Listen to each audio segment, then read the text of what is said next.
Okay, so today we're just going to run through the procedure to change over the 3 filters in the Vortex Pro. There's a new model out now, but this older model, you just remove the thumb screws on the sides, top and bottom, and the cover slides off. On the updated version, you just use the quarter turn key on the top, the 2 fastening points, undo that, and then the cover comes off. So we'll just remove the cover.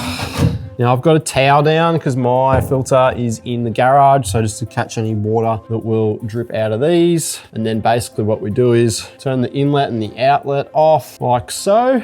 Then we let the pressure out, pressing the buttons on the top of each filter housing like that. And then we grab our filter spanner, which is actually, my daughter's got it over here, the door, I did see it. So grab your filter spanner and then loosen off like so. Just give them a firm little tap like that to get them going. Okay, so once they're all cracked and loosened off a little bit, you can just undo them by hand. Now this is all full of water, so it's a little bit heavy, so just brace yourself. I also got a bucket here just to tip the excess water into as well. As they unscrew that last thread, just hold the filter up. That comes out. Good thing we've got the towel there. Remove our filter there and just tip the excess water out. And then repeat that step for the next 2 filters and just keep everything in order so you know which one goes where. Is that one removed?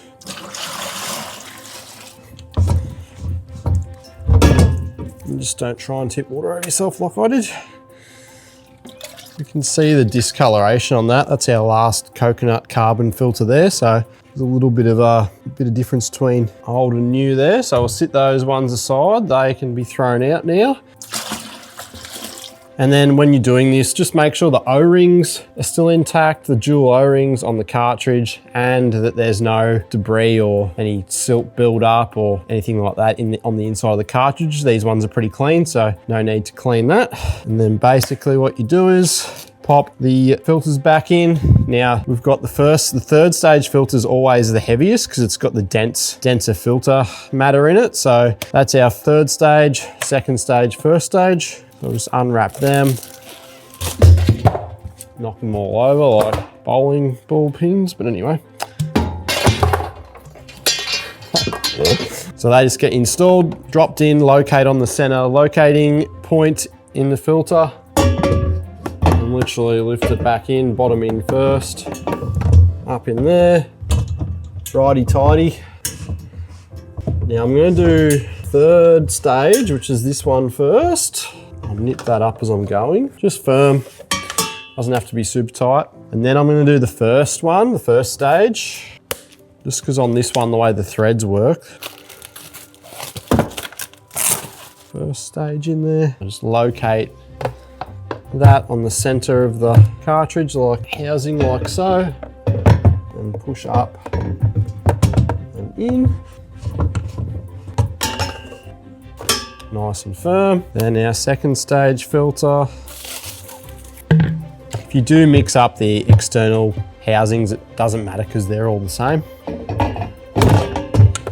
Lift that back into place, screw that in.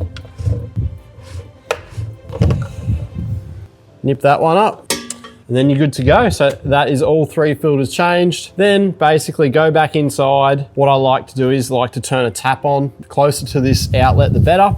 So we've got our kitchen just in there. So I'm going to go turn the kitchen tap on. Then I'll come back out, turn these taps on, let these all fill up through, let the air come out through the kitchen tap. And then let the kitchen tap run for another 5 minutes just to bleed any filter matter out through the water in the kitchen, and then we're good to go. Okay, so I've been inside, turned the kitchen tap on. We're going to turn the outlet on first, then the inlet back on. These gauges are still all sitting at 0, so they should rise up once everything's pressurized back up again. And if you've thrown water around all the place like me, use your towel to just dry off cartridges just to check that there's no leaks. Mop up any water on the floor. That's good to go.